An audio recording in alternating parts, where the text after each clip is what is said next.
118 eastbound. Just a massive plume of smoke right there. We saw flames earlier. Now this is in the Santa Susana Pass, which connects Simi Valley with the San Fernando Valley. Again, the 118 eastbound. And just look at that. This is only a mile from the ignition point for the Woolsey fire. The Rocky fire was reported at about 10:30 this morning near the Rocky Peak Road exit. The fire is not considered part of the 91,500-acre Woolsey fire, which began last week in Ventura. That fire, which burned into the Malibu area, is now 20% contained. And there are dozens of cars trying to turn around, including big rigs that look nearly jackknifed, just trying to turn around, get away from these flames. In the distance there, you could see the LA Fire Department water dropping chopper. We have seen several drops of water in the last 20 minutes or so. This is again called the Rocky Fire because of the rocky terrain near Rocky Peak Road exit.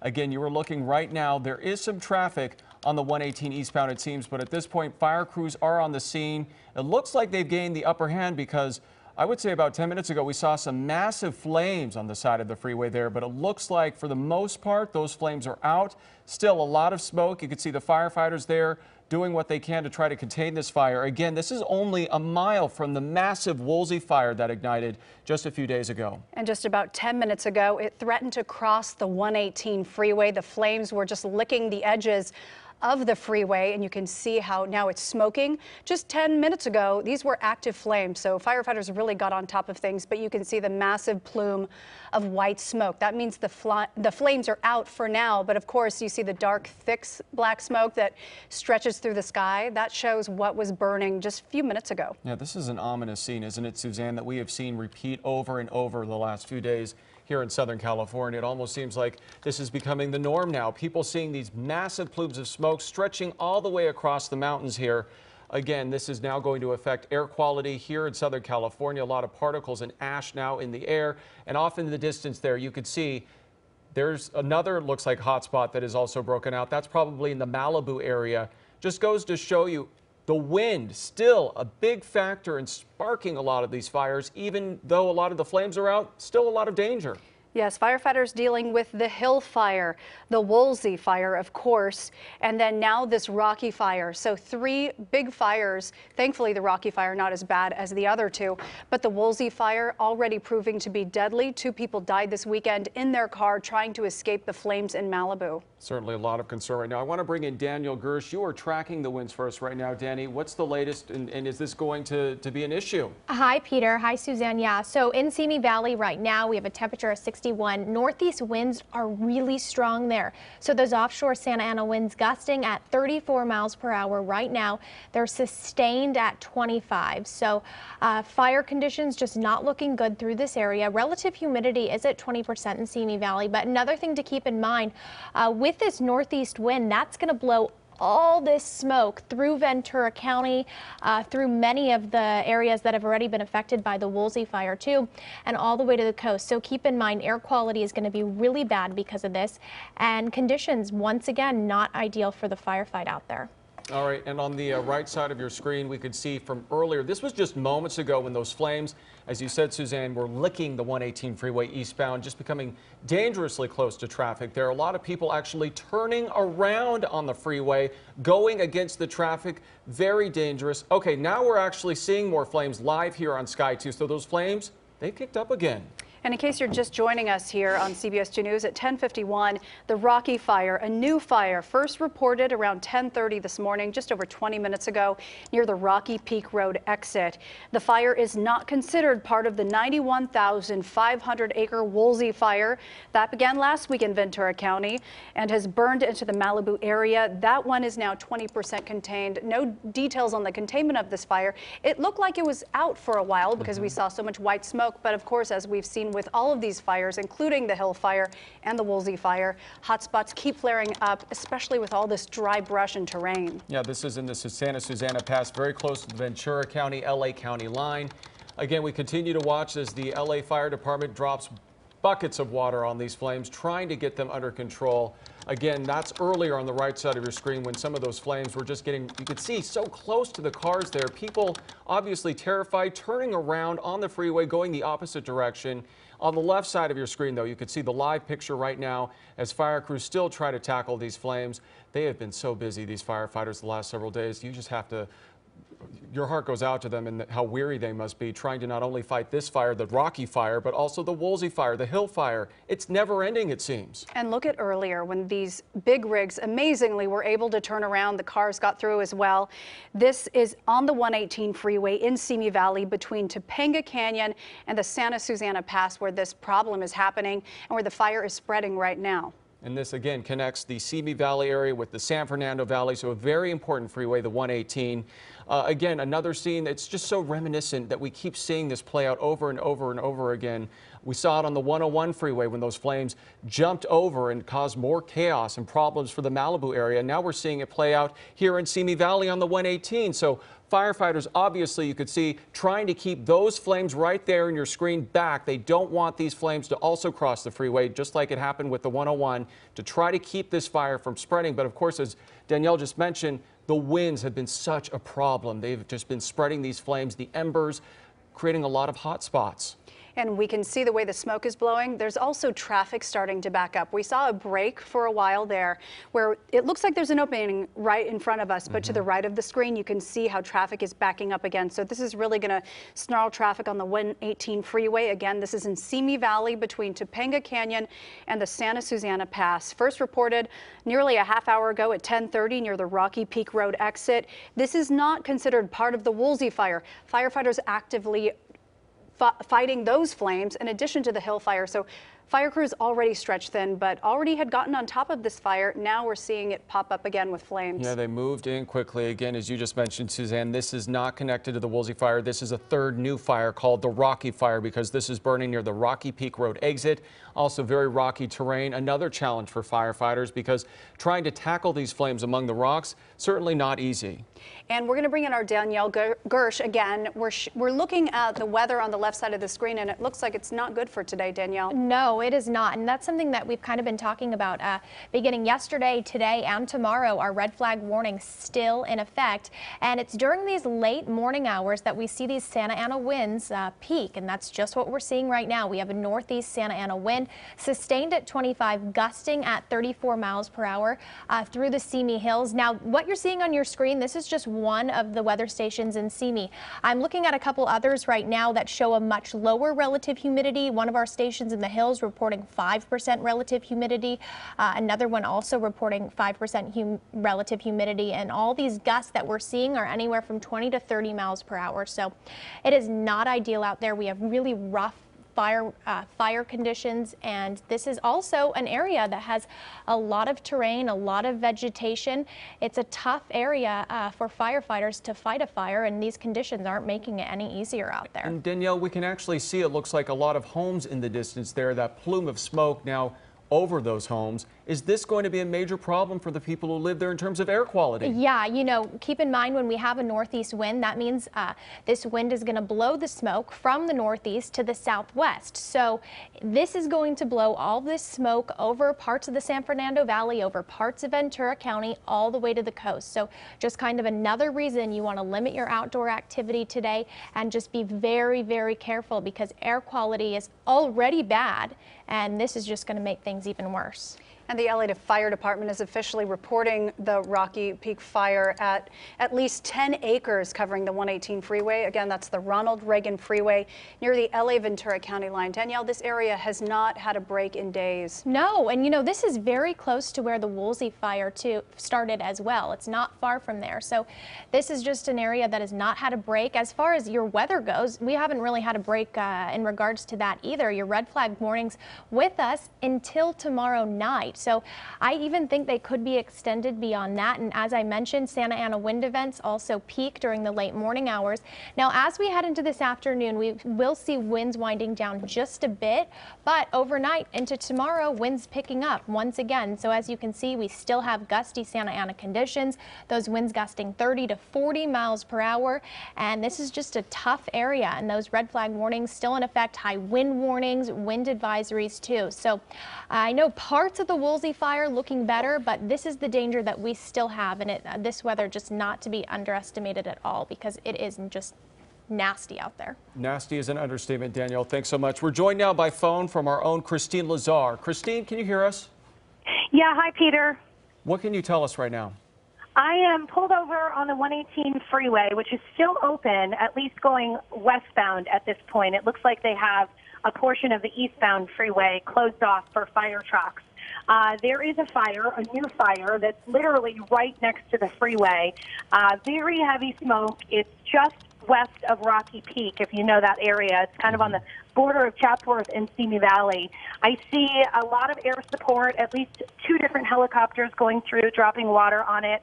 Lots of thick white and black smoke. The freeway now is slowing down a little more. It looks like the smoke is obstructing people's views as they drive on the freeway. I have a feeling they might close this portion of the freeway too. It's open right now. That, of course, will cause a headache because we have so much traffic right now on the 118 because of all the road closures west of here. I don't see any homes right off the freeway here that would be in jeopardy, but, you know, again, I'm not looking at it from an aerial view, so the helicopter would obviously have a better view of that. But there are a lot of firefighters here. We know our community is so taxed right now with so many different fires and so many different communities in jeopardy. But I will tell you, I count, let's see, 1, 2, 3, 4, 5, 6 engines, a couple more up there. I definitely see the air support, so they are taking this seriously, and they did get here quickly. And Christine, we do have Sky 2 live overhead. As we look at the pictures, it does appear that one side of the freeway is closed. The other side, it looks like it's slowing, but tell us again where your location is at. You're pulled over, and give us an idea of what it looks like where you're at.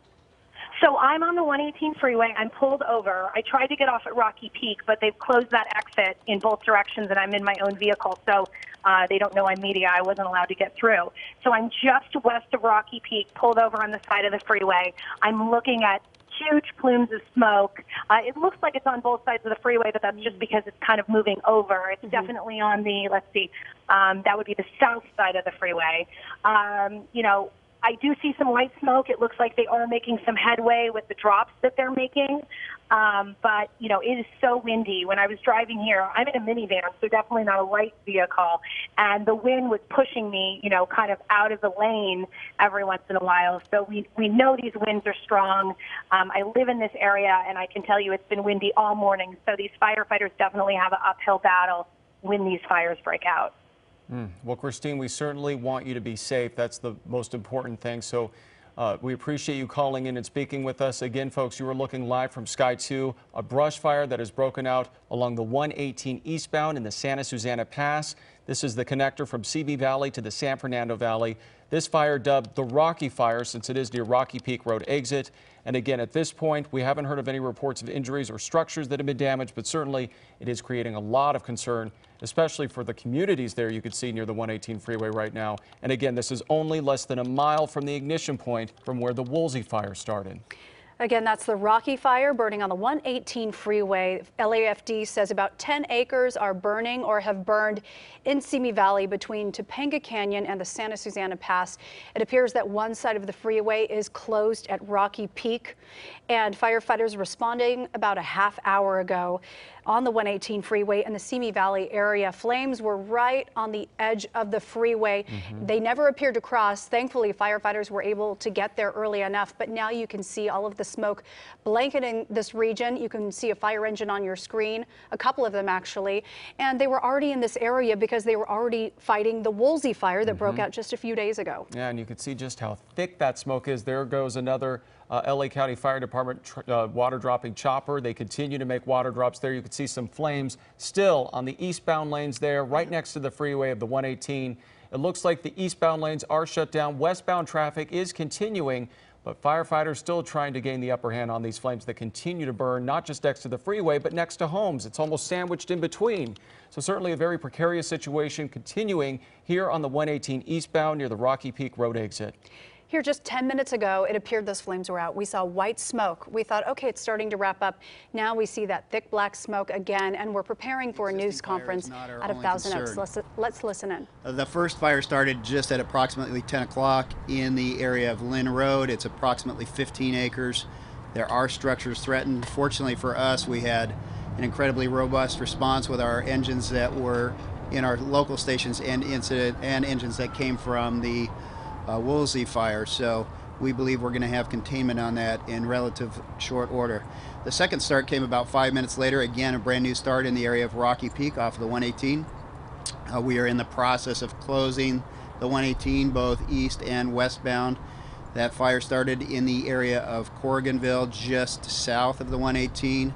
Currently the size is approximately 20 acres. We have a full response from LA City, LA County, and Ventura County responding there. We have adequate resources. We do expect some threat to structures in the area of Corriganville and Smith Road, and there are evacuations in the Lake Manor and Box Canyon areas. So again, that's probably our fire with the most potential right now.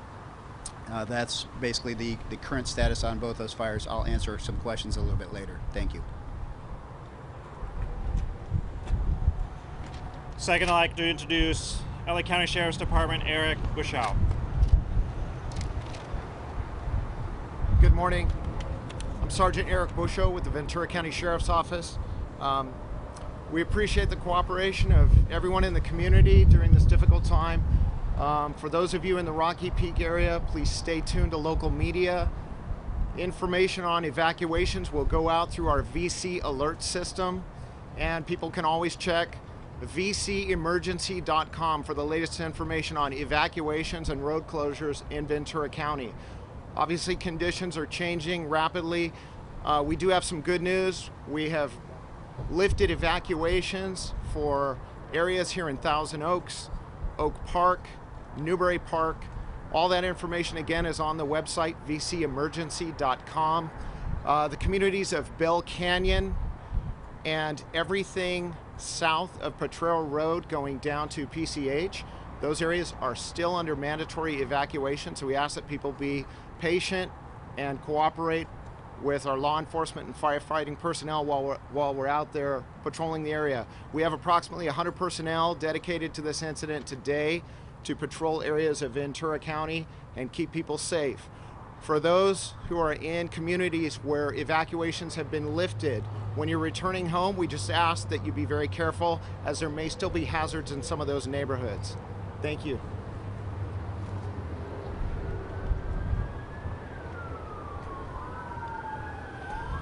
Los Angeles Police Department, Captain Paul Vernon. Good morning. First to the residents of West Hills, which is the part of the LA City that's been evacuated. Unfortunately, we have not opened that up yet, but we're looking at that minute by minute to when we can.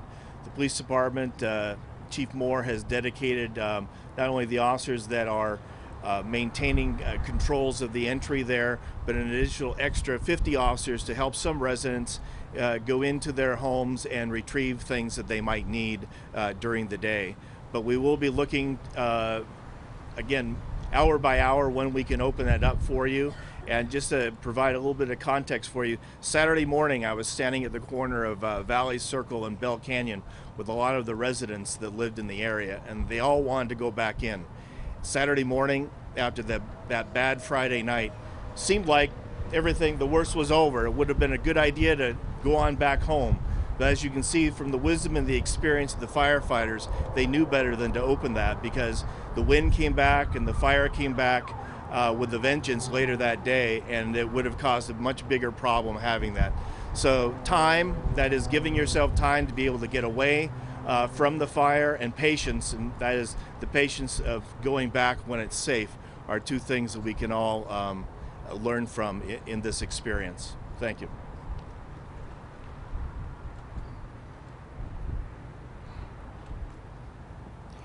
Los Angeles County Sheriff's Department, John Benedict.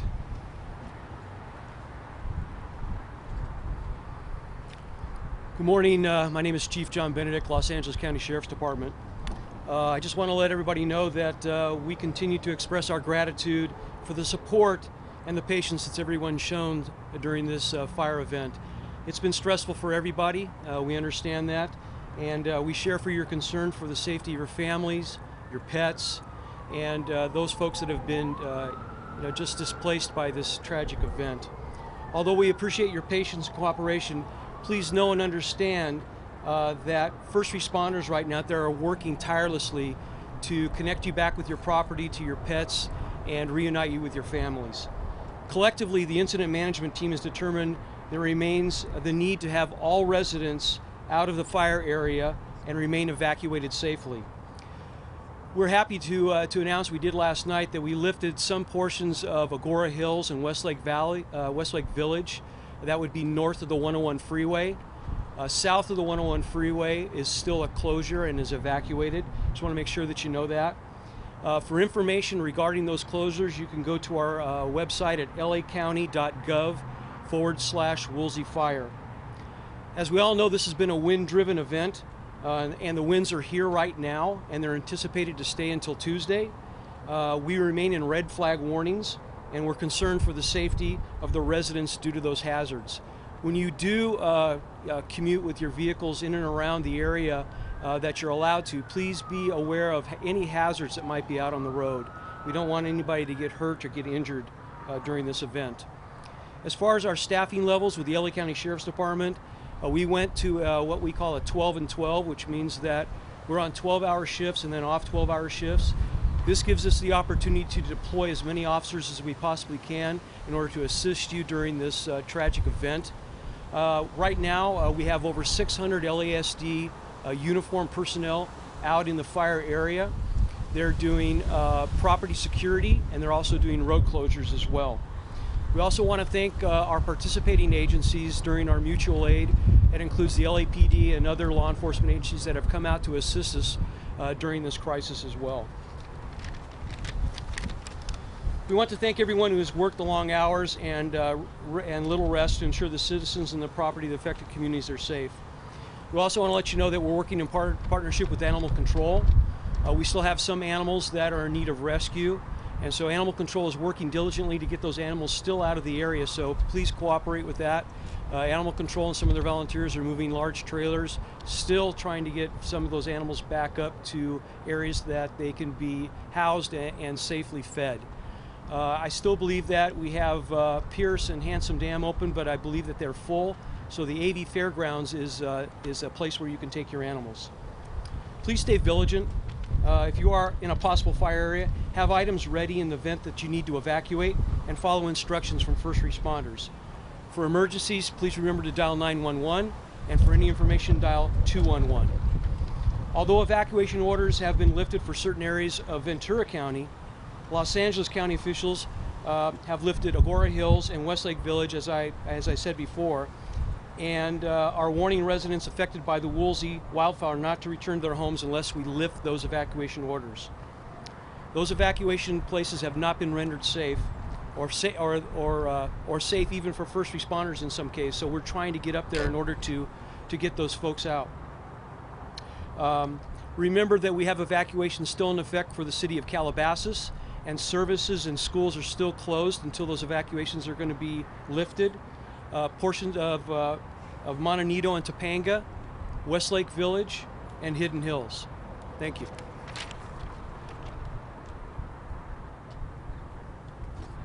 California Highway Patrol, Lieutenant Kevin Kirkler.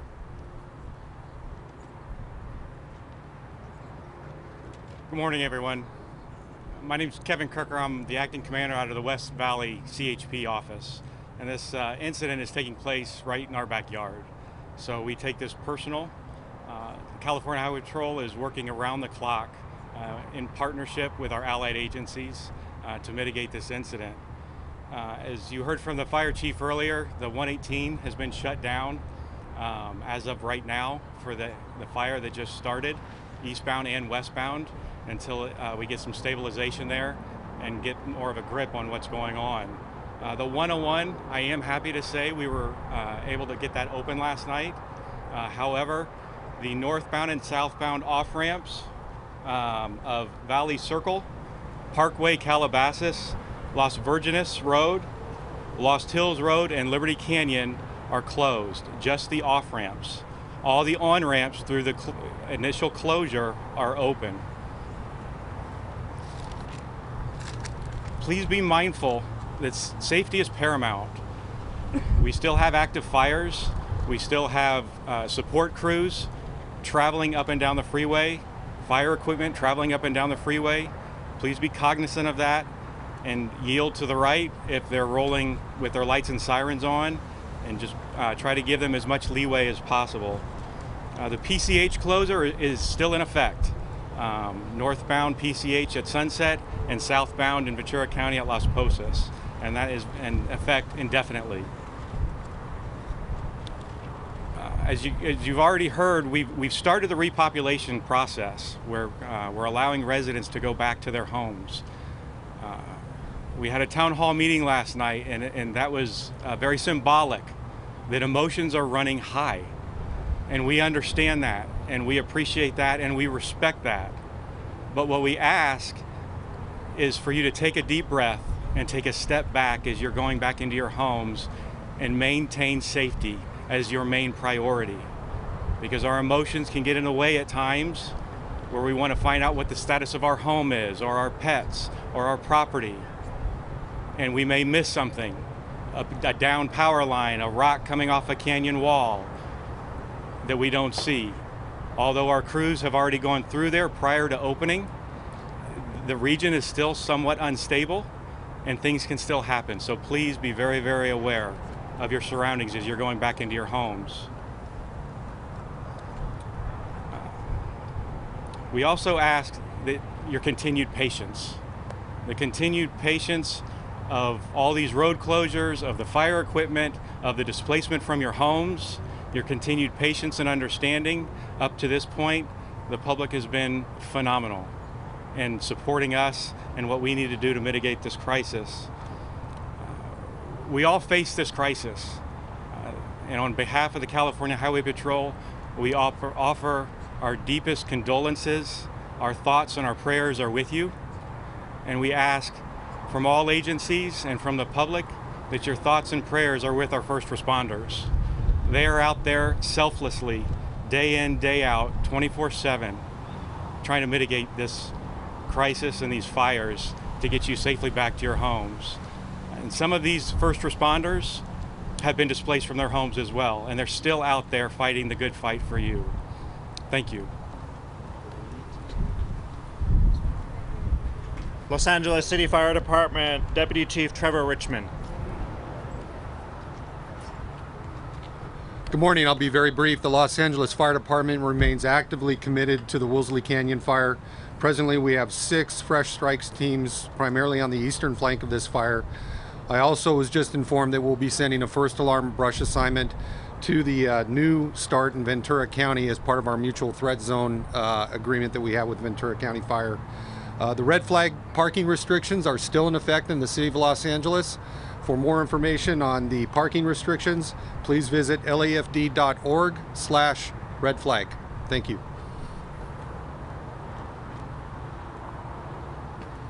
Cal Fire Chief Scott Jalbreth.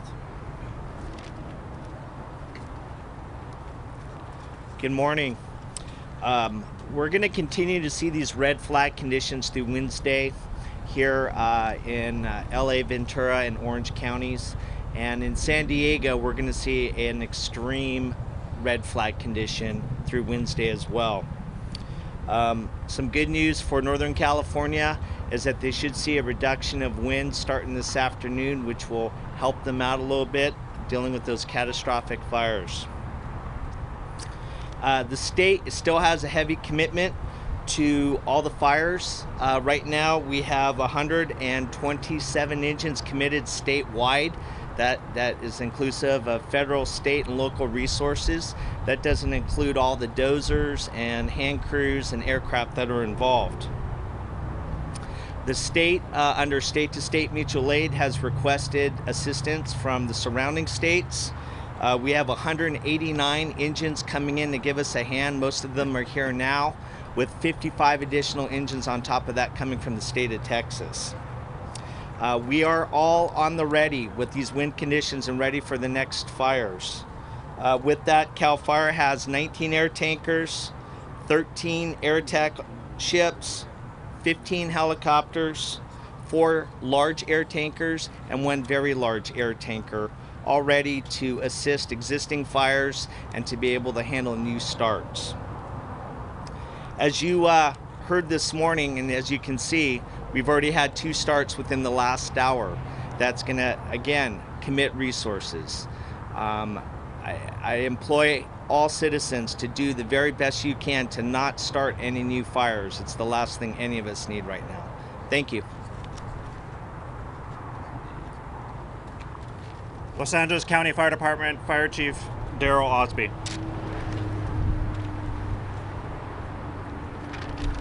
Good morning, Daryl Osby, Fire Chief, Los Angeles County Fire Department. Once again, on behalf of our Honorable Supervisor Kuehl, who this fire is located, and also on behalf of the other Board of Supervisors who I've had an opportunity to talk to this morning, our thoughts and prayers go out to the citizens that have been impacted by this fire. An update for the Woolsey fire. Right now, our data shows that we're at 91,572 acres on this incident, and we have 20% containment.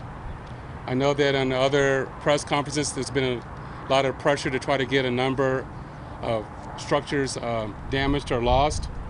Right now we have an estimate that we have 370 structures that have been lost on this fire right now. We still have our damage assessment crews out trying to make additional assessments in relation to structures damaged or lost. However, I want to emphasize, because I know there's been a lot of challenge and concern to our response, because we threw everything at this that we could from the surrounding departments. Although we've lost over 300 structures, we've estimated that there were 57,000 structures at risk that are still here. So I just want to place emphasis on that. We're still in a red flag weather right now. As mentioned earlier, we're expecting up to 40-mile-per-hour winds through Tuesday. Our primary focus right now for our firefighters on this incident is first life, then property protection, and then line containment. Right now we have 20% line containment on this fire. We're going to be working all day and all night to try to increase and reinforce that containment. In addition to that, as mentioned earlier, we're also working with our utilities, Southern California Edison, the gas company, the road department, to try to clear debris and make the community safe for repopulation when those determinations are made. But to our citizens, as mentioned earlier, we ask for your cooperation, because our number one objective as it relates to our perspective is the safety and welfare of our citizens. Finally, I would like just to once again thank our firefighters. We are getting reinforcements in as we stand here today for this press conference, but we've had some firefighters on the front line since Thursday, so that's 5 days. We're trying to rest them as we can, but some of our firefighters are getting tired, but they're still fully committed to the fire battle that we're in right now. And then additionally, I would like to thank the other members of my department in relation to our mechanics, our administrative staff, our dispatchers. Right now it's all hands on deck. And I think that sometimes it's easy to see the first responders out on this incident, but we sometimes don't recognize all the support that occurs behind the scenes. And in conclusion, to all of our firefighters, all of our first responders, and all of our citizens, be safe. Yes. The big jump in number of homes and structures that were destroyed, is that more a product of a better counting taking place in the burned area, or was there actually a time when additional homes were destroyed? Right now, the increase in numbers is based on better intel. We were scrambling throughout this incident, so all of our forces were allocated toward protecting life and property and trying to get containment. So we didn't have the ample personnel on scene at that time to count the structures damaged or lost. But since Saturday, we now have damage assessment teams on the incident, going throughout the incident. They're still counting, but right now we're estimating 370 lost at this moment. Chief, some of the information that was put out there talking in terms of full containment by Thursday, is that accurate assessment? I can't speak to full containment by Thursday. I know it's going to take a while to get 100% containment, but there will be a point where we feel comfortable that we have knockdown on the fires, and working with our utilities and our law enforcement, that it'll be safe to let people to go back in. But as far as 100% containment, we'll be out here for the next week or two trying to mop this fire up. We see, obviously, as we're talking, these winds are making themselves quite evident. Are the firefighters helpless when the winds come up like this? Or tell me what the situation is when they face these strong winds.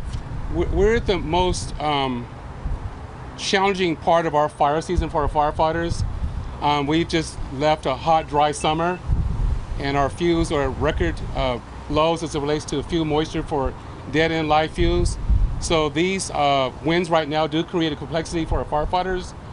There's no open flame fronts right now, as you can see on our fire, but there are a lot of hot spots, a lot of potential for embers to start additional structures on fire, and the possibility for those embers to go beyond our containment lines.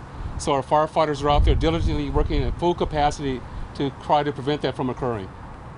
Chief, Malibu residents in the area are happy with the fact that Pepperdine was protected and they feel that their homes were not. Can you respond to that? We've had a long-standing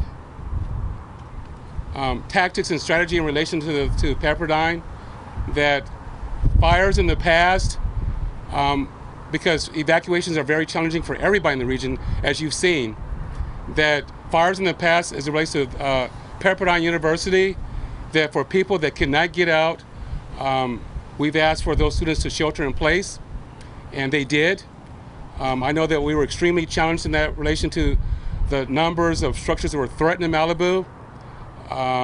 And I will say that as it relates to the university, we met the objective by ensuring that all the lives were saved and that the campus is still there. And that as it relates to the other structures in Malibu and all the other surrounding cities and unincorporated areas, because this fire was probably estimatedly over 20 miles long and 14 miles wide. And I mentioned earlier, with 57,000 structures. So we had all available firefighters doing all that they can to protect all the structures that they could. So unfortunately, we think that we've lost over 300 structures, and that number might increase, but I'm happy to say that we've saved over 50,000 structures. Sir, right now we're telling our viewers, fire right up to the 118 freeway. What message do you have for the public traveling, trying to get out of that area? There's no homes maybe below that freeway. What message can you tell the viewers, show some of our live shot, that where it's going to go, where not to travel, whatever you do? Well, what I can say to our viewers is that we're still in red flag. These are extreme conditions. If there's a fire in your neighborhood, do not wait for an evacuation order. Leave. We've asked for our citizens to have identified evacuations routes done in advance of an incident, to have your valuables ready in advance of an evacuation. So if you live in a wind-prone area, in the vegetation areas, please do so in advance. I can't speak specifically to the fire behind us, but hopefully those citizens have advanced thoughts of how to evacuate, and I'm confident that we do have firefighters and law enforcement right there now assisting them with the evacuation orders. Do you have any comment to President Trump's tweet saying that these fires are due to gross mismanagement? I don't really want to politicize our efforts right now as it relates to me being in charge of first responders. I can just tell you that we're in extreme climate change right now. We don't control the climate. We're doing all that we can to prevent incidents and mitigate incidents and save lives. I personally find that statement unsatisfactory, and it's very hurtful for all first responders that are putting their lives on the line to protect lives and property. And I will conclude my comments there. Do you have any update on the 2 lives lost in the Woolsey fire? And if so, were they in an evacuated area? Could they have gotten out sooner? Right now, we still have 2 fatalities in the Woolsey fire. That's still being investigated by the Sheriff Department and the Coroner's Office, so we don't have any more information at this moment. Once it's available, it will be released. But what I can say, and I want to re-emphasize, is that I had an opportunity to speak to my peers from Northern California in the camp incident, and unfortunately, right now they have over 20 fatalities, and that number will probably rise significantly. And there's a lot of examples in that incident where people waited to evacuate at the last minute. So hopefully that's lessons learned for people here in this region, that there's a fire, leave immediately, do not wait for an evacuation order. Chief, any update on the cause? And specifically, there's a report that there may have been a problem at an Edison substation right there where the fire started about the time it is worth any information you can share? The cause of this incident is still under investigation, and once that becomes known, then we'll share that with the public. Some of our listeners, they said that when they were evacuated, they didn't receive those first 911 phone calls or any other alerts. Their concerns were, what if they never got any alerts from their neighbors or anyone else? Can you address any of those complications? This was a very dynamic situation. We gave evacuations orders early through media and other means that we could, including firefighters and sheriffs and law enforcement going door to door. I am aware that citizens did not heed those evacuation orders. I can't tell you how many multiple 911 calls that we got at the last minute when our firefighters were trying to go in and protect structures that people were saying that they were trapped. At some given point, when we start losing power, cell sites are down, and a lot of people have cell sites and cell phones. So that's sometimes not the most appropriate way to receive information. The only thing I can say in the conclusion is this. If you live in these areas, I'm being repetitive, and you see a fire, evacuate early. Do not wait for an evacuation order, number 1. Number 2, in any major incident, there's always going to be lessons learned. I've been doing this for 35 years, and I can't say that there's ever been an incident where things have gone perfectly. But what I am proud to say, unfortunately, we've lost 2 lives, but I'm proud to say that tens of thousands, I believe that over 250,000 people were evacuated safely. And from that perspective, that was a positive. Well, once again, seeing no other questions, I really want to thank the media for the relationship as it pertains to sharing information in this incident, continuously educating our citizens, and keeping us all safe. So thank you very much. First and foremost, I'd like to thank the veterans that are currently serving on not only our nation, but are currently serving on our fire lines. Unfortunately, at this time, we do not have time for elected officials to come up because of the dynamic situation with 2 new fire breaks. This will conclude our press conference for today. Stay tuned to any of the social media platforms as to when the next press conference is. We have PIOs available in the audience out here, and the elected officials, you can stay here, and the media is here as well. Thank you, and be safe. Thank you. All right, we just got an update from authorities in today, Thousand Oaks about the fires ravaging Southern California right now, including the latest fire that has popped up in CB Valley. There it is. This is called the Rocky Fire. This is on the 118 freeway near Rocky Peak Road exit. Right now, both sides of the 118 freeway, both east and westbound lanes, are shut down.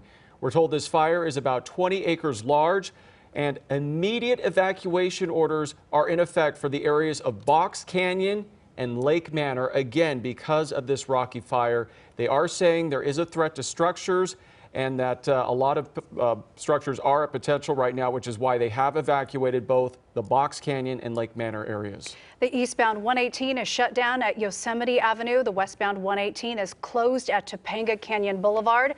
During the news conference, some first responders, you could hear these sirens in the background, and some of the first responders who evacuated or even lost their own homes. Now, there are updates regarding the Woolsey fire. PCH is closed in Malibu, they say indefinitely. The 101 is back open. Off-ramps in the area affected by Woolsey fire are closed. In the Westlake Village area, on-ramps are all open. Most evacuations in Ventura and LA counties remain in effect. They have 100 units patrolling evacuated areas. Obviously, they've already caught a few looters in those areas. You're looking at the new fire, the Rocky fire, that has covered now 20 acres. And just a few minutes ago, we saw flames right against the freeway. Actually, they are still there. As we move up a little bit, you can see the flames licking at the side of the road. They were asked about Pepperdine. Students sheltered in place over the weekend, and that created a lot of controversy because some people who live in Malibu were concerned all the resources were just sent to the school, and some parents were concerned they couldn't get their students out. But a lot of those students have returned home. Chief Darrell Osby, interestingly enough, mentioned climate change as a factor, and we are seeing more fires cropping up again. That's one reason they pulled the news conference to a close early. One of the biggest challenges, they say, is that the conditions are changing rapidly, and that, of course, is because of the wind, and you can actually see the wind right now pushing those flames, that massive plume of smoke. On the right side of your screen, this was earlier, right when that fire broke out. You can actually see trucks and cars turning around against traffic on the 118 eastbound. Westbound traffic was continuing for a while, but the 118 eastbound, look at that. They were turning around literally on the freeway, going against traffic, trying to get away from those flames that were on the side of the freeway there near the Rocky Peak Road exit. Again, this is in the Santa Susana Pass, which connects Simi Valley with the San Fernando Valley. And we continue to see helicopters, fixed-wing aircraft, all dropping as much water as possible onto these flames. And again, this ignited less than a mile from the ignition point for the Woolsey fire. That fire, of course, has burned more than 91,000 acres at this point, more than 300 structures lost, 57,000 structures threatened. That fire only 20% contained right now. So one of the big issues that we continue to see is just the wind and how it creates these hot spots. One minute you think the flames are out, and then the next they pop up again because the embers, the wind, it continues to ignite. And our Christine Lazar is live on the 118 freeway. We have her on the phone. Christine, this fire broke out just an hour ago. We thought they had a handle on it, but it's flaring up again. Yeah, I've actually moved off of the freeway. I'm now down in a community that's just below this fire. I'm on Ardenwood, 2090 Ardenwood. And there are people on the roof letting them down. There are people packing up their cars, getting ready to go. The fire is right behind on the ridge of these homes. These homes sit just beneath the 118 off Cooner. It's very thick smoke. There's ash in the air. You know, we feel the water, too, of the water drops. They do have air support. There are plenty of residents who are staying. There are some residents who I saw leave. There are a lot of firefighters here, a lot of engines on the street. They're back behind the homes. They've got hoses, and they're also back there digging a line, it looks like. So there is a strong presence out here, but I will tell you that it does look scary. The smoke is very thick. I've been wearing a mask. I took it off just to talk to you guys, but it is very windy and very smoky, and the flames are not that far from these homes. And Christine, looking at the map, you are on the side of the freeway with all the homes. That's the side of the freeway that the flames are at. On the other side, if it were to cross, that's all open space. That's all terrain and greenery that they say we have some of the worst drought conditions in 6 or 7 years. Hopefully they're able to contain it to that side, but what's terrible is that's where everybody lives. Yes, I mean, this is a tract community. There are, you know, home upon home. They're all very close together, and they all butt up right to the hillside, which is right below the 118 freeway.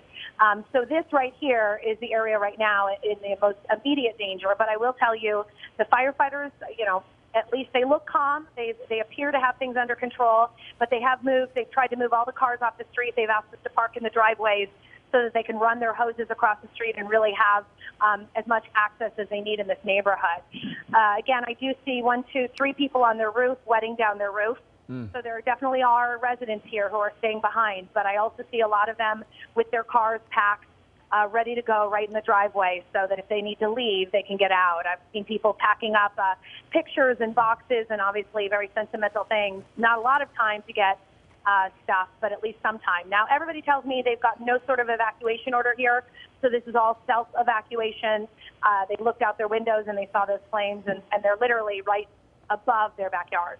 And Christine, we're also looking at video from earlier that you shot for us as the cars were heading towards the flames, towards that massive plume of smoke. It seems that traffic wasn't impacted there, but boy, that must have been terrifying for not only you, but all the other drivers who knew they were heading towards the fire. Yeah, I got in before they started closing down the freeway. So we were all going very slow. People had their hazards on. People were pulling over. It was very smoky, but we were able to get through, no problem. I slowed down to take that video, and they might also show you at one point I was driving right beside the flames and rolled up my window. But it did look like everybody was driving responsibly and trying to just hurry through without driving erratically to get through the fire. And Christine, I know this is a new evacuation order and residents may not have received an emergency alert yet, but the neighborhoods of Box Canyon and Lake Manor, the neighborhoods are immediately being evacuated. So do you see any change out there with people, or do you just see residents kind of deciding what they want to do? No, it appears to look the same. I mean, there's more people now on their roofs sweating them down. There's people standing, looking into their backyards. I think people, I will tell you that residents in this neighborhood have told me they've evacuated before. They've had fire on this bridge before. And these are some older homes, so I imagine you have some people who have lived here for quite some time. So they're kind of familiar with this. I did talk to one couple. The man is as cool as a cucumber, just sitting on the back seat of his car looking out, you know, with the trunk open. And his wife is frantically running in and out of the house grabbing boxes. And she wants to go and he wants to stay. So, you know, that's always kind of the struggle with these situations. Some people just want to get out of here and others want to stay. Firefighters, however, will tell everybody, please leave. You know, we can try to protect your property, but, you know, that's replaceable. You are not. No, you're right about that, Christine. And we are looking live again as this fire continues to burn on the 118 freeway near the Rocky Peak Road exit. Just a massive plume of smoke there, Christine. Is it hard to breathe? It is. It is. It's very smoky, and my eyes are burning too, so I put some protective eye gear on. It is definitely very smoky, but it's not too terrible. You know, I'm able to talk to you right now. The smoke, for the most part, is the wind is not as bad as it has been. So right now, the smoke's blowing up, and that helps. That helps not only us here standing on the ground, but it also helps the firefighters as well. And if you're just joining us right now, it's 11:39 on CBS 2. We have special coverage right now of a new fire that has broken out, the Rocky Fire. It's closed the 118 in both directions. Christine, stay on the line with us, just giving people an update here. It's currently at 20 acres. On the right side of your screen, you can see earlier where the flames were right up against the freeway. And we thought it was out for a while, just before 11 a.m., and then it started to catch fire again. You know how hot spots go in these fires. So we have firefighters on the ground evacuating 2 neighborhoods. That Box Canyon and Lake Manor neighborhoods have received an immediate evacuation order. And Christine, you said you actually see people on the roofs of their homes? Yes, I do. I'm sorry. I'm trying to do 2 things at once. I'm trying to connect with the photographer as well. Yeah. It's a little chaotic out here. Sure. Here's the phone. Yes, there are people on the roof, on their rooftops, wetting them down. Those are the homes that, I mean, I'm terrible at distance, but, you know, they're less than a football field away from this hillside where there are active flames coming down the hill. And that's just right beneath the 118 freeway. I can see the guardrail from the freeway up above. And Christine, we could see fire engines positioned throughout the neighborhood earlier, but now the smoke is so thick we can't see down there. Do you see fire engines positioned in the area and firefighters staging? Oh, yeah, for sure. There's 1, 2, 3, 4, 5, 6, 7 just on the street that I'm at. And then I've also seen them running into the backyards of these homes. So they're back there. I can't see them once they're behind the house, but I can see their hoses. So they're taking hoses back there. I've also seen them, you know, with what looks like hose to kind of pull some of the brush away. So they're also trying to do some brush clearance. And in fact, now that I'm looking over here, I see some firefighters actually on the hillside they've hiked up there. They're kind of midway, and they're fighting the fire from there as well. And I know they've shut down the 118, Christine. Are you seeing a major impact in terms of traffic on the surrounding streets as well? Well, not where I am, because I'm on a residential street. So the only people who would be driving in and out of here would be those who live here. I imagine they've now shut down the entrance to this neighborhood because it's under evacuation. I got through before that happened. I will say, however, when I got off at Cooner, which is a exit off the 118 right past Rocky Peak, that was completely congested. There were cars in both directions that were at a standstill, and there was also very heavy smoke. So that obviously adds to the confusion and the inability to drive through the area.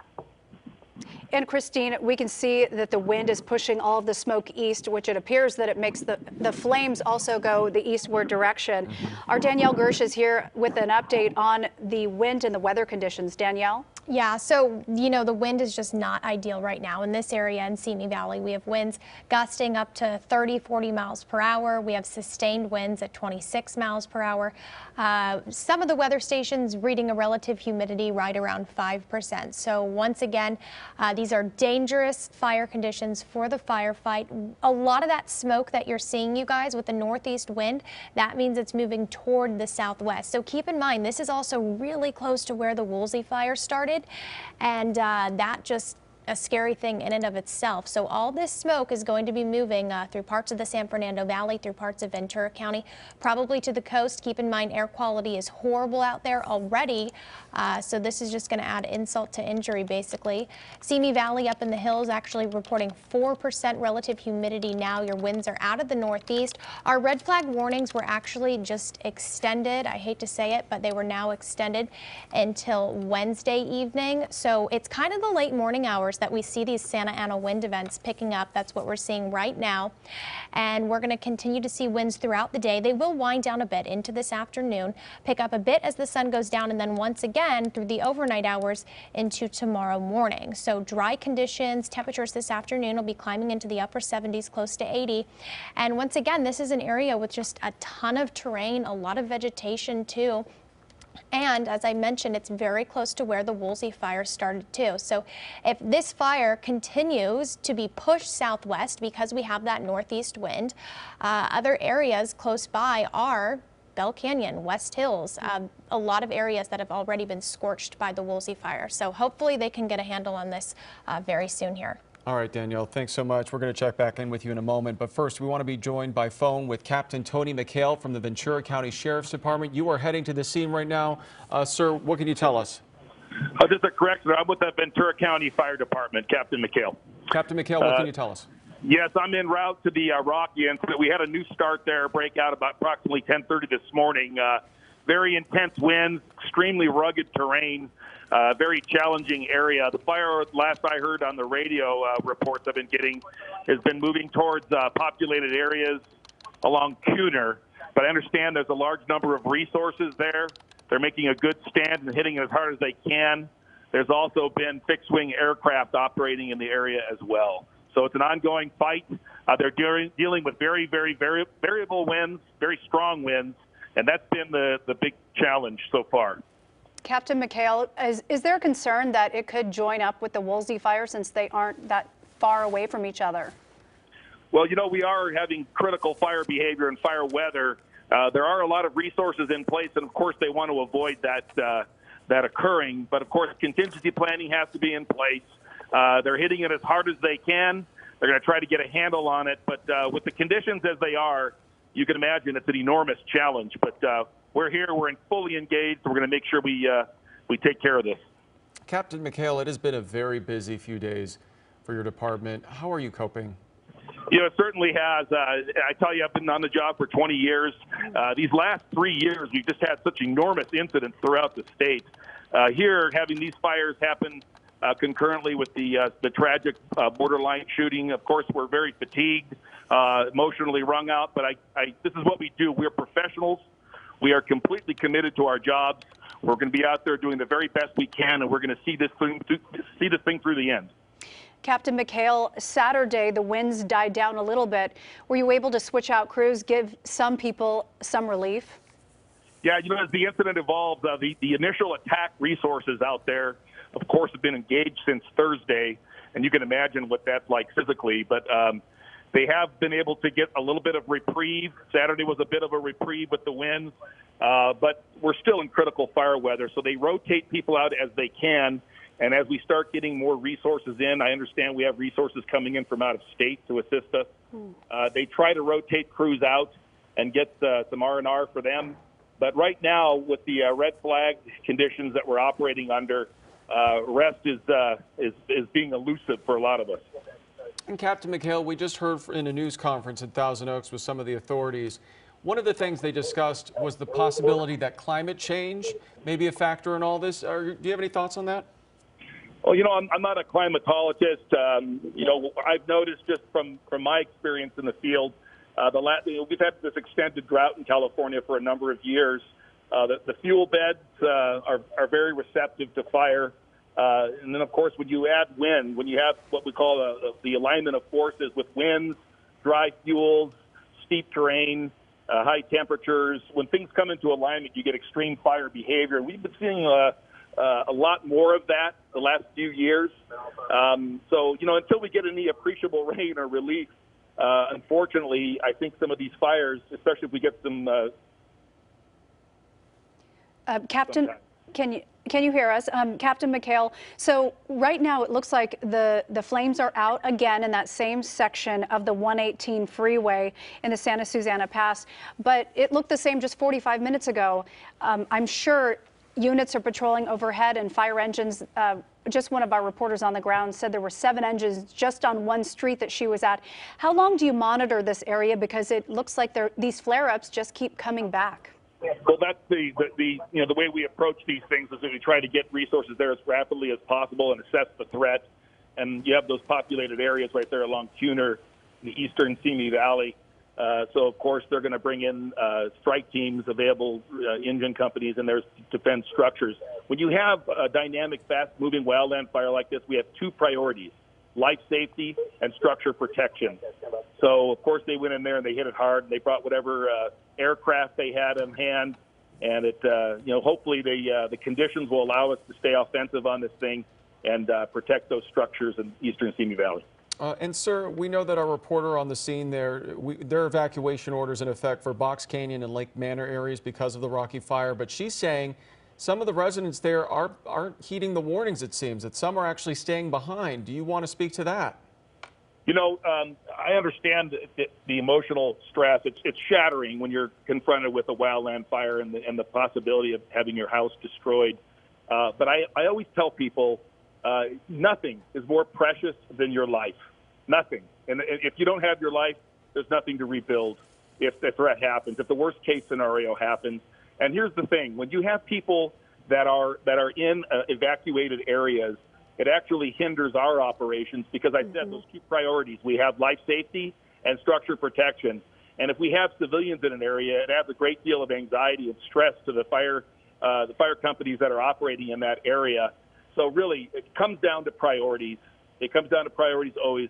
Heed the warnings, watch for your neighbors, be prepared, and leave when you don't like how it looks. So sometimes official word doesn't get out because of the dynamic situation. You have to be vigilant, but we always urge people to evacuate. Nothing is more precious than your life.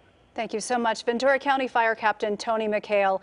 Our Christine Lazar is live on the ground. She was stopped in traffic and was able to get off the freeway in Simi Valley. Christine, what do you see right now?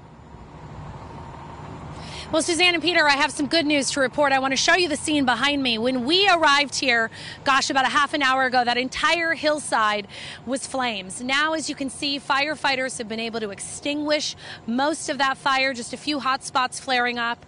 They've been doing airdrops. We have 7 or 8 engines just on this street. We're on Ardenwood. I will say I did see some residents leave, but for the most part, it seems like people have stayed behind. You can see that one gentleman on his roof, wetting down his roof over there. And then there's another one, Steve, if you pan to the left, who's also on his roof, and he's wetting down his neighbor's roof. I want to walk down here just to kind of set the scene for you guys so you can see. This is a tract development, so you've got a lot of homes here. There was really thick smoke when we got here. I had to wear a mask and eye protection. That has since lifted. But you can see when we come around this bend here, people have packed up their cars. They're just sitting in their driveways in case they have to leave. You can see this resident right here has his car packed up. He very calm, says we're going to stay. We've done this before. I think we're fine. His wife, however, not so calm. So she started packing that car. And again, residents right up there on their roofs, watering them down. There's a woman there holding a box of belongings.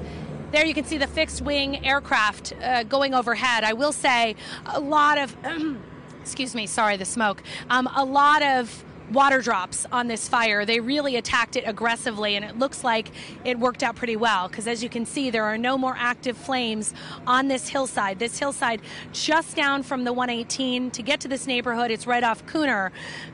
So just about one exit past Rocky Peak, which is where the fire broke out this morning. So I don't want to say they're in the clear, because obviously if the winds shift, anything could happen, but I will say things look a lot better now than they did just about 15-20 minutes ago. Christine, what a sight. Just seeing people holding their memories, and they have their cars packed up. It almost seems like they're weary. Just, it's been that wait and see mode just for the past several days in a row. Yeah, it's a lot. You know, Simi Valley, we're not far from where the fire first broke out on Thursday. So this whole community has been on edge since then. It's been under smoke. I can tell you this weekend in the valley was very, very heavy smoke. And so Simi Valley's been living under that all weekend. And then from what residents told me, from what people who live here told me, this all happened very quickly. They were in their homes, and all of a sudden they looked out their back windows and there were flames on the hillside. So they didn't have a lot of time, but people did get what they could into their cars, and a lot of people pulled their cars out of this neighborhood and parked them on streets closer to the main intersection. I will tell you, when I got here, people told me they had gotten no sort of evacuation order or a phone call, so they were just kind of self-evacuating. Firefighters, however, have been asking everybody to get their cars off the street, put them into their driveways facing out, so that they have the run of the land here. You know, they've got lots of hoses in the street, lots of engines in the street, so they need to be able to do their job to protect these homes. And often, and here's another helicopter, I think it's going to do another water drop right above us. If you stay behind, that can hinder their efforts. So, you know, listen to those evacuation orders. I know people want to stay behind and make sure everything's okay, but really, if the fire gets out of control, there's nothing your garden hose can do to stop it. Right about that, Christine. One thing that we also thought was pretty incredible is how quickly the firefighters were able to move in and try to gain control of this situation. It seems like they're already getting the upper hand. Yeah, it was amazing. I mean, when I came down that freeway, I came through before they closed it, and there was truck after truck after truck, and they had pulled off over on the side of the freeway to fight it from the top, and then they had come down into this neighborhood. I will tell you, all of the trucks I'm seeing here are mostly from out of the area, Oxnard. I can't read that one down there, but you know, obviously when you have so many fires going on, you've got people helping out from all over California, and there's another water drop that we're seeing right there. So they are really attacking this fire from above, and that obviously is a huge help. And thank you so much, Christine. We're going to check back in with you on KCAL 9 News at noon, but for now we're going to go over to Cara Finstrom, who is live in Malibu, where the Woolsey fire is still raging. Cara. Hi, Suzanne. Well, for fire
Well, there is some hope here because, you know, when we arrived this morning, it was clear. It was amazing. I didn't smell the smoke in the air that we've had lingering for the past few days. Firefighters told us that they feel, you know, they were really able to take advantage of that window of a couple days without strong winds. They got in there, they did some tough work, but they're so worried about these winds picking up here again today. And again, the smoke that we're seeing on the horizon there, we didn't see that even an hour ago. So some real concerns there, not out of the woods by any means, but there has been a little bit of a feeling that, hey, at least we made some headway and let's just hope that these winds hold off. Thank you so much, Cara. And you join us from the Woolsey fire, which is now 91,500 acres.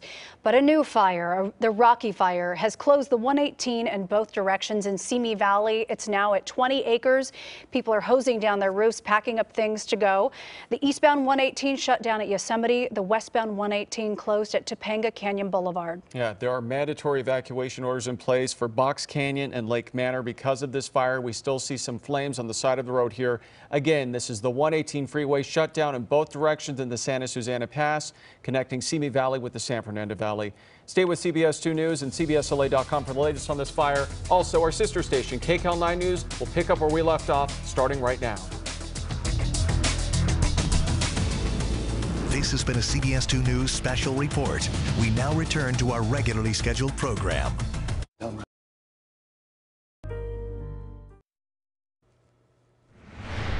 We begin at noon with breaking news. There is a new fire that has just erupted. This is the Simi Valley area Rocky Fire. It's near the 118 and Rocky Peak in the Santa Susana Pass. The 118 freeway now shut down in both directions so the fire crews can get in there. We know there are evacuation orders in effect for the Box Canyon and the Lake Manor areas. Let's show you what happened earlier. Right side of your screen, you see this, the freeway shut down. People were actually turning around on the freeway, trying to escape the flames because this fire was burning very, very close to the freeway. The freeway now completely shut down, 118 westbound and eastbound between Yosemite and Topanga Canyon. Again, both directions of the 118 freeway shut down in the Simi Valley area. This is the main connector between Simi Valley and the San Fernando Valley. You can see they are out there making an assault by air. There are water-dropping helicopters and airplanes in the area. The fire along the freeway is pretty much out, but now the fire is moving toward populated areas, and we can tell you the fire crews are very concerned about this. So again, we have evacuations going on right now in two different areas. The neighborhoods of Lake Manor and the neighborhoods of Box Canyon are being evacuated as this fire moves toward these populated areas just off Cooner. That's the Cooner exit of the 118 freeway. We have a reporter in the area, and Christine Lazar is there, and she's been telling us that people are actually out on the rooftops. They've been spraying down their roofs. And Christine, where are you, and what's it look like where you are? Okay, well, I'm going to show you. I'm in Archwood. This is a community just basically right off Cooner, just down from the 118 freeway. You can see behind me, you mentioned the people on the roof. There's a gentleman right there on his roof watering it down, and his next door neighbor is doing the same thing. Now, when we got here, I guess it would be about an hour ago, right after the fire first broke out, this entire hillside was covered with flames. Firefighters really hopped to it, as they always do. They got air support in here, the helicopters, the fixed-wing aircraft. They basically flooded this street with their engines, got behind these homes, and they've saved them. Obviously, if the wind shifts, it could be a completely different story. You can see some of those firefighters on the hillside there. But residents, at least at this very moment, breathing a sigh of relief because it looks like they've been able to put out the fire behind their homes. Now, the fire is shifting down. From my vantage point, I can't see what that looks like. You probably have some aerial shots that give a better view. But I can tell you, in this neighborhood, people telling me they did not get an evacuation order. It all happened so quickly. They basically looked out their windows. People were knocking on their doors, neighbors looking out for one another, saying there's a fire, you need to prepare to get out. I interviewed one woman. She lives with her parents, 89 to 91 years old. She has them right now inside the house, trying to keep them calm while she's loading up the car. Other folks didn't take their chances. They got out of here right away. But people people are kind of at this point doing kind of a wait and see. I want to toss now to the interview with the woman I just talked to, who lives literally right against this hillside. My neighbor came and banged on the door and told us the fire was up behind the park. So then we came out, and then we've been evacuated before, so we started getting suitcases packed and loading the valuables in the car. And then we threw some of the stuff from the backyard into the pool so that it wouldn't catch fire. But the trees right there are really dry, so that's why the firemen are really concerned. They're trying to really collapse it. And we have my parents are 91 and 85, so we have them relaxing, keeping them as calm as we can until we get an order. We have cars packed and we're ready to go as soon as he tells us to go. How quickly did that hillside light up? I don't know, 10 minutes? Yeah. It just jumps. It goes really quick. And tell me what you're doing now. Oh, so my son has face wipes and power bars that we're offering to the firemen for later so they can get themselves a little refreshed and get some energy going, because I'm sure they're on, 24-hour shifts at this point. What do you make of all the firefighters that came out of the street? Oh, they're amazing. They've been here before. They're just so quick. It was terrifying to see the traffic going the wrong way on the freeway when the fire started over there and the firemen trying to get there, but they managed. They're like miracle workers. They really protect us and really appreciate it. And here's some of our other neighbors giving out waters too. So. And what do you think of what have they done for your house? They've done everything to quench the fire, and you can see that it's jumped down further down the road. So, and they'll stay here and keep those hot spots out, I'm sure. Do you think they saved your house today? Oh, they definitely 100%. Have so far, yeah. Absolutely. Yeah, and like I said, they'll stay here and they won't let us stay if there's any danger. What do you think of what they've done? They're amazing. We really appreciate everything that they do, always. We're so thankful to them and just how quickly they acted, how fast they got everything under control, and it was very impressive to see them mobilize as fast as they did, and we're very lucky. What's your feeling of all this? I don't even know what to think about it. We just want to make sure my parents and the family are safe. That's the main thing, and they really help us do that.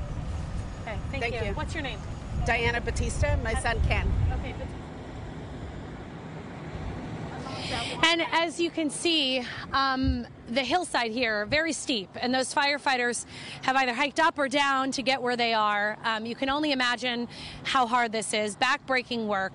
They are working tirelessly. Obviously, this is not the only fire we have going right now, and really to be out here as media watching them work, I'm in awe of their dedication, and they're all so calm. As residents are starting to freak out, they stay calm and they just go to work. So, a testament to their hard work is that we don't see any active flames, at least on this hillside right now, when they were there about a half hour ago. Yeah, Christine, we can see those firefighters just struggling to get up the hillside, one of them with a shovel in his hand. They're using whatever tools they can to make sure this fire doesn't get close to the homes again. And Christine, you mentioned this is one of the areas that is not under evacuation orders. Is that right? And tell us again the street name. I'm sorry.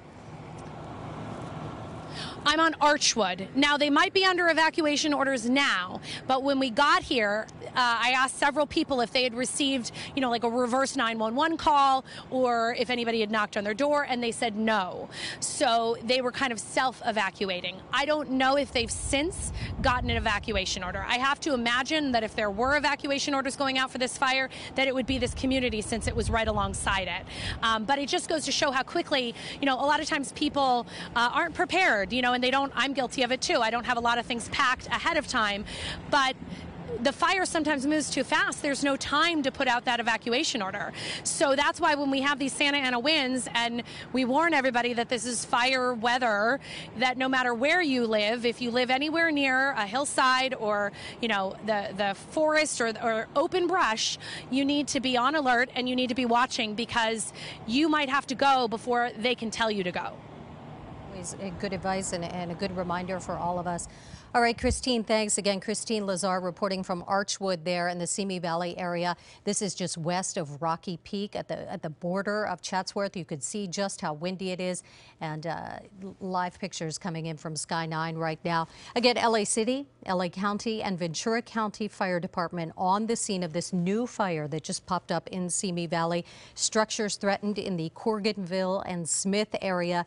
Evacuation evacuations underway in Lake Manor and Box Canyon. We're going to keep an eye on this fire in Simi Valley, but there are also 2 other fires burning here in Southern California right now. Of course, the Hill Fire and the much larger, much more dangerous Woolsey Fire. CAL FIRE now reporting the fire is 20% contained, but it's already burned more than 91,000 acres. We know that 2 people have died, apparently while trying to escape the flames in Malibu. Early estimates are that at least 370 structures, many of them homes, have been destroyed. But there is some good news to report. Some evacuation orders have been lifted for parts of Agora Hills and for Westlake Village. Now, this is only for people who live north of the 101 freeway between Chesbro and Westlake Boulevard. This is the area of the Southland, and take a look at this, still under mandatory evacuation orders. In Ventura County, the entire community of Bell Canyon still evacuated. In Thousand Oaks, mandatory evacuation still in place for the area south of the 101, east of the South Westlake Boulevard to the Ventura LA County line. And here in LA, mandatory orders still in effect for Bell Canyon, for West Hills, for Hidden Hills, Calabasas, for Topanga, and Malibu. We continue our live firestorm team coverage now. KCAL9's Joy Benedict is in Agora, Cara Finstrom in Malibu, one of the hardest hit areas. We're going to start with you, Cara. Sandy, firefighters here telling us they do feel they made some progress over the weekend when the Santa Anas died down as far as containing this massive fire, but they're concerned about the Santa Anas picking up again, and we're starting to feel them out here around midday. You can see behind us some of the smoke that we've seen start to rise there against the hillsides just within the last hour or so. We have been driving through neighborhoods here. We spoke earlier this morning with a woman who says she had a house full of guests over who all fled Friday just before flames took over her block. No lives had been lost.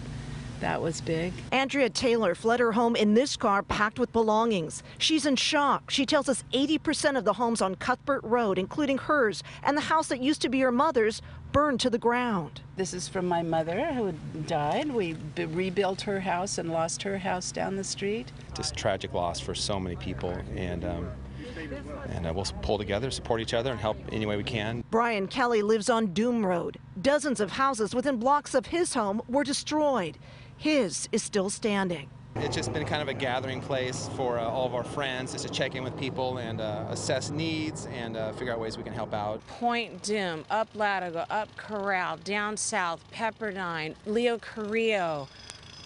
Every community neighborhood has been devastated. Karen Renner says she's lived here for decades and seen many fires, but never one that's touched so many parts of Malibu.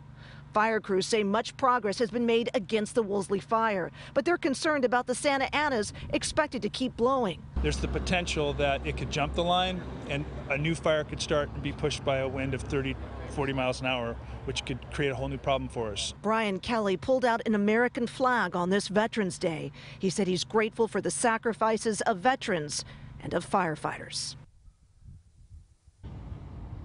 And we did just have some SoCal Edison workers coming through here. They are checking all of the electric poles, making sure that they're in good order and marking them off with spray paint if they are. At this point, no power in this area. This is just the very preliminary work of making sure that the structures are standing so that they can get electricity flowing back into the area.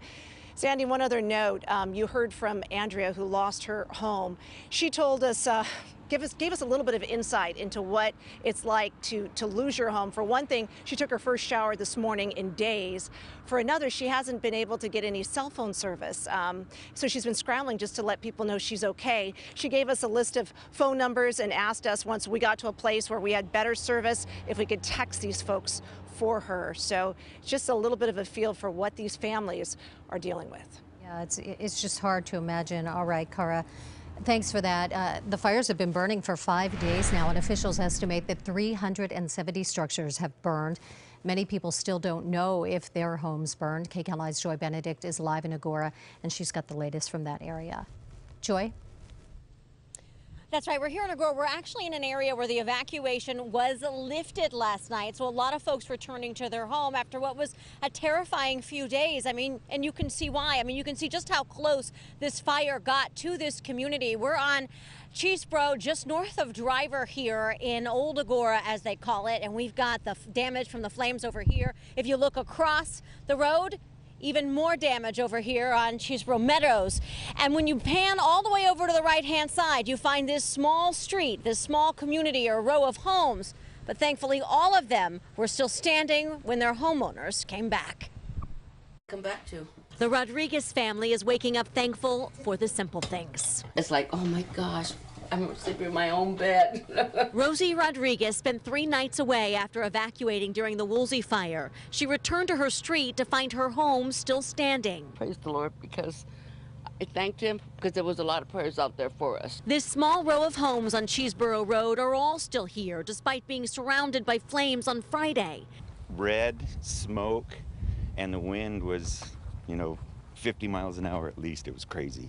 Kelly Morris stayed behind to protect his house. His neighbor, Eric Haupt, wanted to, but quickly changed his mind. It went, oh, woof. It was just like somebody turned all the gas burners on in the entire field, and it just went up like nothing. It was poof. His Ring doorbell caught the flames quickly approaching, and then the firefighters rushing in to save his neighborhood. Guardian angel was over our house because I don't know why it didn't burn. In the Rodriguez's backyard, signs of the embers were clear in this chicken coop. In fact, Rosie Rodriguez's husband tried to stay behind too. Grandpa! But when his family saw these flames getting closer and closer, they came back to get him.